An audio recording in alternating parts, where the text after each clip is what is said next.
2026 Thailand trip plan பண்ணிட்டு இருக்கீங்களா? அப்படின்னா இந்த வீடியோவை ஸ்கிப் பண்ணாதீங்க. ஏன்னா இப்போ தாய்லாந்து விசா ரூல்ஸை சுற்றி ஆன்லைனில் ரொம்ப கன்ஃபியூஷன் இருக்குது.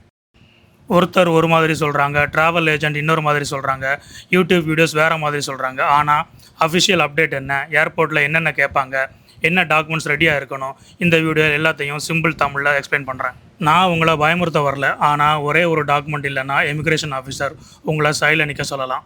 அதுவும் உங்கள் flight ticket, hotel bookings, passport எல்லாமே கரெக்டாக இருந்தாலும் கூட.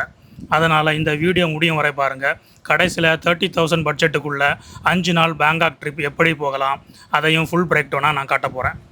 இந்த வீடியோ யாருக்குன்னு தெரியுமா? தடவை தாய்லாந்து போகிறவங்களுக்கு, ஃபேமிலியாக போகிறவங்களுக்கு, ஃப்ரெண்ட்ஸ் ட்ரிப் பிளான் பண்ணுறவங்களுக்கு, சோலோ ட்ராவலர்ஸுக்கு, அதுக்கப்புறம் விசா ஃப்ரீ தானே, எதுவும் தேவையில்லை அப்படின்னு நினச்சிட்டு போகிறவங்களுக்கு. இந்த வீடியோவில் நான் பேச போகிறது latest available updates, official requirements, real travel experience. ஏர்போர்ட்டில் ஆஃபீஸர்ஸ் பொதுவாக என்ன செக் பண்ணுவாங்க அதையும் சொல்ல போகிறேன். ஸோ நோட் புக் எடுக்க வேண்டாம், இந்த வீடியோவை சேவ் பண்ணி வைங்க. டிக்கெட் புக் பண்ணுறதுக்கு முன்னாடி இந்த வீடியோவை ஃபுல்லாக பார்த்தாலே போதும்.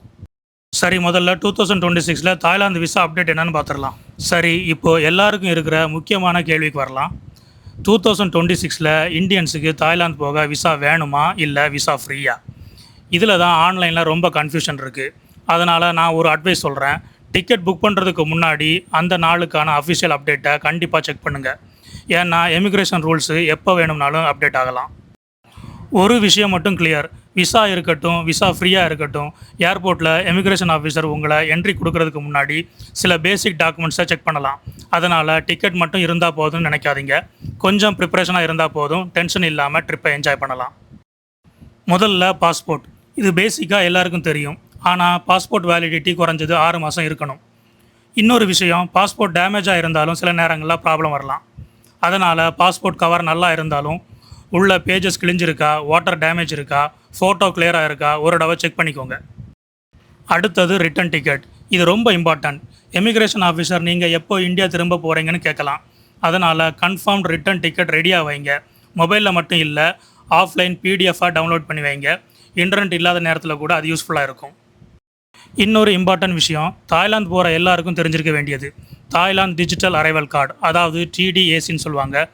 இது அரைவலுக்கு 72 ஹவர்ஸ்க்கு முன்னாடி ஆன்லைனில் சப்மிட் பண்ண வேண்டிய ஒரு ட்ராவல் இன்ஃபர்மேஷன். ஃப்ளைட் ஏறுறதுக்கு முன்னாடி இதை கம்ப்ளீட் பண்ணி கன்ஃபர்மேஷன் சேவ் பண்ணிக்கோங்க. இந்த மாதிரி ட்ராவல் ஃபார்மாலிட்டிஸ் சேஞ்ச் ஆகலாம். அதனால் அஃபிஷியல் வெப்சைட்டில் லேட்டஸ்ட் இன்ஸ்ட்ரக்ஷனை ஒரு தடவை வெரிஃபை பண்ணுறது நல்லது. சரி, இப்போ நான் சொல்ல போகிற இந்த 3 மிஸ்டேக்ஸ், இதில் ஏதாவது ஒன்று நீங்கள் மிஸ் பண்ணிங்கன்னா தாய்லாந்து ட்ரிப்பு ஸ்டார்ட் ஆகிறதுக்கு முன்னாடியே அன்னெசரியாக ஸ்ட்ரெஸ் வரும். இதில் ஃபஸ்ட்டு மிஸ்டேக் ரொம்ப சாதாரணமாக தான் தோணும், ஆனால் நிறைய பேர் இதில் தான் மாட்டிக்கிறாங்க. மிஸ்டேக் நம்பர் 1, இமேஜின் பண்ணுங்கள், நீங்கள் சென்னையிலேருந்து பேங்காக் ஏர்போர்ட்டுக்கு ரீச் ஆகிட்டீங்க. எமிக்ரேஷன் ஆஃபீஸர் பாஸ்போர்ட் வாங்குறாரு. அப்புறம் ஒரு கொஸ்டின் கேட்குறாரு, ரிட்டன் டிக்கெட் ப்ளீஸ். நீங்கள் என்ன சொல்கிறீங்க? சார், இன்னும் புக் பண்ணலை, அங்கே போய் தான் டிசைட் பண்ணணும். இது அவாய்ட் பண்ண வேண்டிய சுச்சுவேஷன். அதனால் கன்ஃபார்ம் ரிட்டன் டிக்கெட் ரெடியாக வைங்க. மொபைலில் மட்டும் இல்லை, பிடிஎஃபாக டவுன்லோட் பண்ணி ஆஃப்லைன்லேயும் சேவ் பண்ணி வச்சுக்கோங்க. இது ரொம்ப முக்கியம். செகண்ட் மிஸ்டேக், ஹோட்டல் புக்கிங் இல்லாமல் ட்ராவல் பண்ணுறது. சில பேர் என்ன நினைக்காங்கன்னா, அங்கே போய் சீப்பாக ஹோட்டல் பார்த்துக்கலாம். இது எல்லா நேரத்துலையும் நல்ல ஐடியா இல்லை. ஃபஸ்ட்டு ஃபியூ நைட்ஸுக்கு அட்லீஸ்ட் கன்ஃபார்ம்டு அக்காமடேஷன் டீட்டெயில்ஸை ரெடியாக வைங்க. புக்கிங் கன்ஃபர்மேஷன் மொபைல்லையும் பிடிஎஃபாக வச்சுக்கோங்க.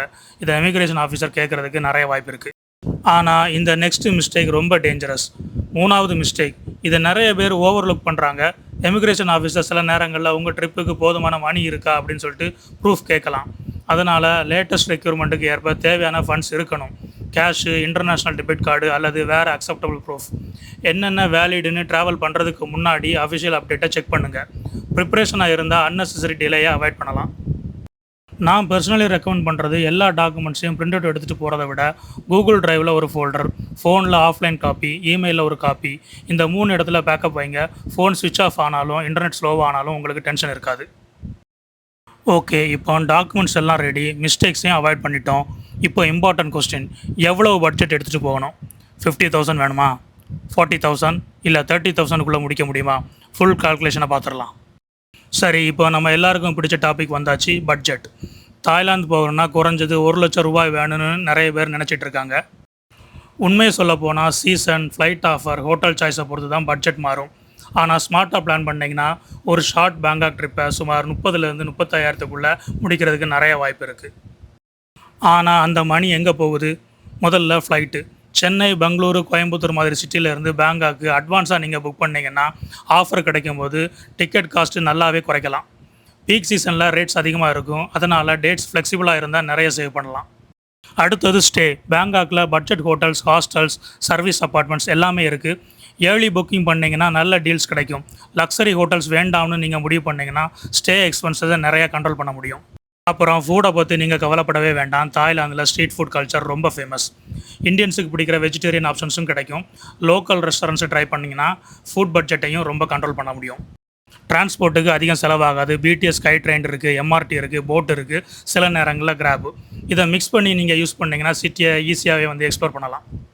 இப்போ எல்லாத்தையும் சேர்த்து ஒரு சிம்பிள் எஸ்டிமேஷனாக நான் ஸ்க்ரீனில் போடுறேன் பாருங்கள். இது ஒரு சாம்பிள் பட்ஜெட் மட்டும். நீங்கள் ஷாப்பிங் அதிகமாக பண்ணிங்கன்னா, லக்ஸரி ஹோட்டல் எடுத்தீங்கன்னா அல்லது பீக் சீசனில் ட்ராவல் பண்ணிங்கன்னா பட்ஜெட் இன்னும் அதிகமாகும். அதே மாதிரி ஆஃபர்ஸ் கிடைச்சா இதை விட குறைவாக கூட நீங்கள் போயிட்டு வர முடியும். என்னோட அட்வைஸ், பட்ஜெட்டை விட பிளானிங்க்கு இம்பார்ட்டன்ட் கொடுங்க. Documents ready, flight early booking, hotel early booking, அப்புறம் லேட்டஸ்ட் ட்ராவல் ரூல்ஸை செக் பண்ணுங்கள். இந்த 4 விஷயம் பண்ணிங்கன்னா தாய்லாந்து ட்ரிப்பு ரொம்ப ஈஸியாக இருக்கும். இந்த வீடியோ மூலமா உங்களுக்கு நிறைய இன்ஃபர்மேஷன் கிடச்சிருக்குன்னு நினைக்கிறேன். இந்த வீடியோவை சேவ் பண்ணி வைங்க. தாய்லாந்து டிக்கெட் புக் பண்ணுறதுக்கு முன்னாடி இன்னொரு தடவை இந்த வீடியோவை பாருங்கள். உங்கள் ஃப்ரெண்ட்ஸ் யாராவது தாய்லாந்து போகிறாங்கன்னா அவங்களுக்கு இதை ஷேர் பண்ணி விடுங்க. Always stay safe and healthy. நான் உங்களை மீண்டும் அடுத்த நல்ல ஒரு வீடியோவில் சந்திக்கிறேன். நன்றி, வணக்கம்.